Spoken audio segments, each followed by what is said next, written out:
Nah, setelah ini semoga Pak Haji bisa mencabut perkataan asyhadu an la ilaha illallah wa asyhadu anna muhammadar rasulullah, bahwa hakul yakin, seyakin-yakinnya.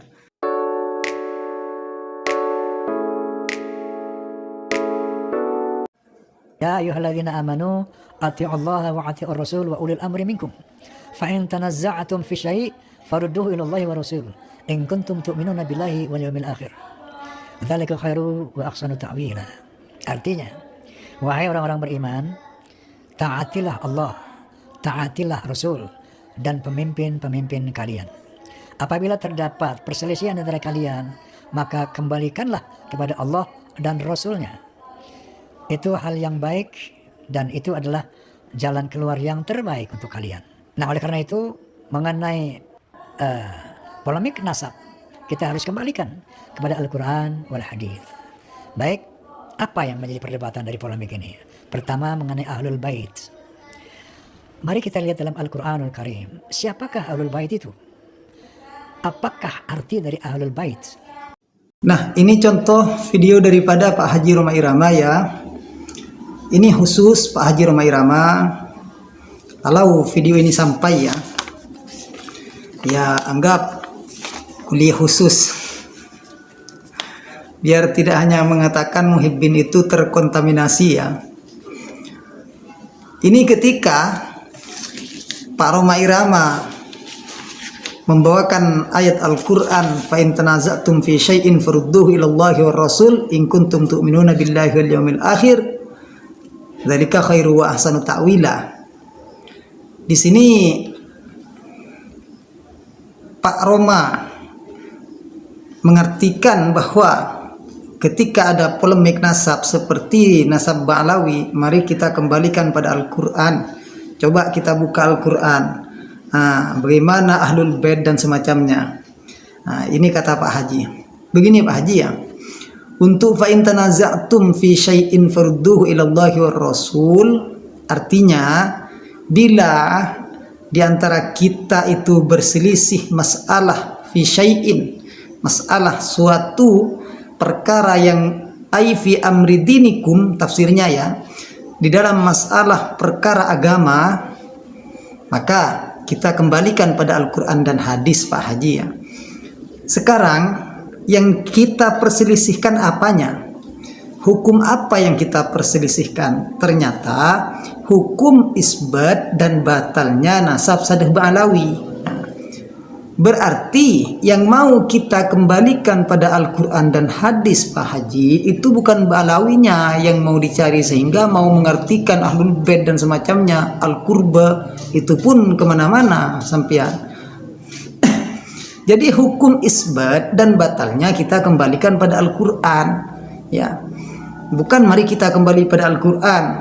Kita buka Al-Quran, terus kita artikan Ahlul Bait itu siapa. Bukan seperti itu. Itu pun Ahlul Bait dan Al-Qurba yang antum jelaskan itu tidak sesuai dengan apa yang ada di dalam kitab-kitab tafsir. Seperti itu dengan apa yang dijelaskan oleh para ulama. Jadi hukumnya sekarang kita kembalikan pada Al-Quran. Sudah jelas ya.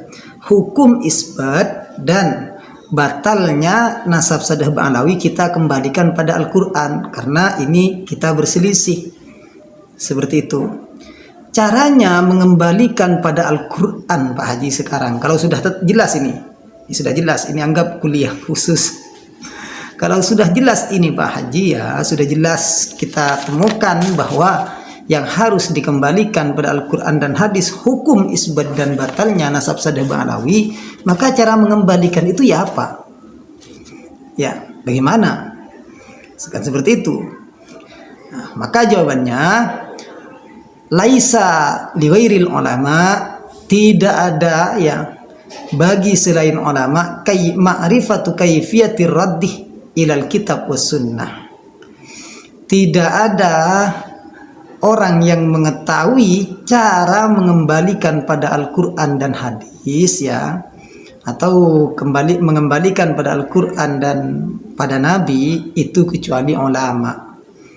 Ini di dalam Al-Quran pakai war Rasul. Itu kalau Rasulullah masih hidup. Itu tafsirnya Pak Haji kalau masih hidup. Kalau sudah beliau wafat maka pada hadis-hadis Nabi, ai sunnati nabihi ya, pada hadis-hadis Nabi. Kalau beliau sudah wafat ya seperti kita sekarang kembalikan pada hadis-hadis Nabi. Siapa yang tahu, yang punya hak di dalam mengembalikan pada Al-Quran dan hadis, ya tidak ada kecuali ulama Pak Haji ya. Kecuali para ulama. Ketika kita sudah temukan bahwa kita harus mengembalikan masalah nasab tetap dan tidaknya nasab Sadeh Ba'alawi, maka kita akan menemukan akan sahihnya nasab Sadeh Ba'alawi Pak Haji. Ya. Berarti dalil yang dibawakan oleh Pak Haji ini sebenarnya dalil bahwa nasab Sadeh Ba'alawi itu sahih. Fa in tanaza'tum fi syai'in farudduhu ila Allahi wa Rasul. Ini dalil untuk Ba'alawi diantaranya ya bisa dijadikan dalil untuk Sadeh Ba'alawi bahwa dalil Sadeh Ba'alawi itu sahih bersambung sampai Rasulullah Sallallahu Alaihi Wasallam. Buktinya Pak Haji, ya ini tidak ada yang tahu siapapun kecuali ulama. Nah, ketika tidak ada yang tahu kecuali ulama untuk mengembalikan pada Al-Quran, adanya ayat ini wa yadullu hadza, ini menunjukkan ala sihhati kauni su'alil ulama wajiban.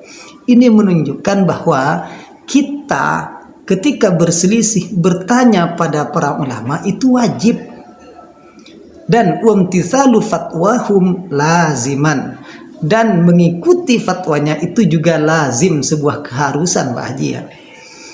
Nah, ini coba kita sekarang kembalikan pada ulama. Karena mau mengembalikan ke Al-Quran dan hadis langsung kita tidak punya ilmu untuk ke sana. Bukan ahlinya kita ya. Bukan ahlinya. Terus kita sudah mengembalikan pada ulama. Berarti kita mengembalikan pada Rasulullah. Al-ulama warasatul anbiya. Mau bertanya pada Rasulullah langsung tidak bisa. Sehingga kembalikan pada hadis. Siapa yang bawa hadis? Siapa yang mengartikan? Al-ulama warasatul anbiya. Para ulama itu adalah penerus para Rasulullah Sallallahu Alaihi Wasallam. Artinya para ulama itu yang membawa, meneruskan ajaran-ajaran Al-Quran dan ajaran yang disampaikan oleh Rasulullah Sallallahu Alaihi Wasallam. Sudah kita temukan sekarang bahwa tidak boleh tidak kita harus ikut pada ulama, tidak boleh tidak kita harus bertanya pada ulama.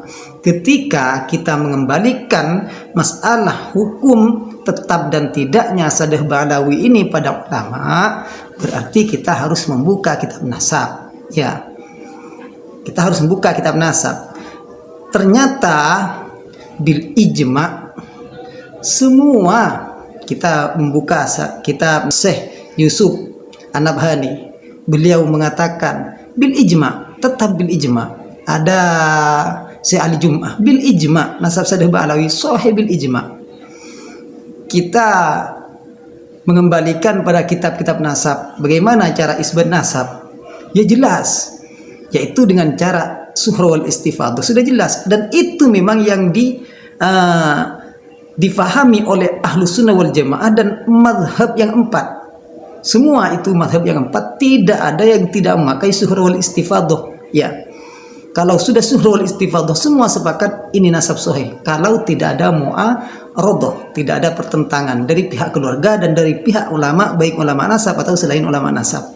Ini ternyata nasab Sadeh Ba'alawi itu tidak ada satupun dari keluarga Ahmad Al-Muhajir yang menentang terhadap absahnya bahwa Ubaidillah itu ada, bukan tokoh fiktif, dan ke bawah sampai sekarang para habaib itu memang sadah yang bersambung sampai Rasulullah Sallallahu Alaihi Wasallam. Memang suhra wal istifadah. Jadi bukan hanya pengakuan alias sakron yang didengung-dengungkan oleh Pak Imaduddin. Itu jelas bahwa Ubaidillah memang ada semenjak sebelum alias sakron. Nah, itu hanya akal-akalan Pak Imaduddin saja agar Pak Haji percaya. Ya, jadi begitu caranya Pak Haji. Fa in tanaza'tum fi syai'in, itu sudah dirunut satu persatu tadi ya. Ini agar Pak Haji tidak mudah mengatakan pendukung pembela Bang Alawi ini terkontaminasi seperti itu. Jadi mari Pak Haji kita kembalikan masalah ini pada Al-Quran dan hadis ya, pada Al-Quran dan Rasul atau Al-Quran dan hadis. Artinya kita berpedoman pada Al-Quran seperti itu Pak Haji. Fa in tanaza'tum fi syai'in farudduhu ila Allahi war Rasul. Sehingga kalau kita sudah temukan oh ternyata ini caranya mengembalikan pada polemik nasab ini, sehingga kita temukan para ulama satu pun tidak ada yang mempermasalahkan nasab Sadah Bang Alawi, sudah sahih seperti itu Pak Haji. Setelah ini semoga Pak Haji bisa mencabut perkataan asyhadu an la ilaha illallah wa asyhadu anna muhammadar rasulullah, bahwa hakul yakin, seyakin-yakinnya nasab Sadah Bang Alawi putus katanya. Apakah bersaksi pada Rasulullah apa tidak malu? Kan seperti itu Pak Haji ukurannya, apa tidak malu. Sedangkan anak cucunya ini oleh Pak Haji diputuskan secara sepihak, secara pakai egoisme, tidak pakai ilmu, kan seperti itu. Iya Pak Haji, terima kasih. Ini khusus Pak Haji Roma Irama. Semoga yang terkontaminasi Pak Haji oleh pikiran Pak Imaduddin semoga segera kembali, segera hilang terkontaminasinya.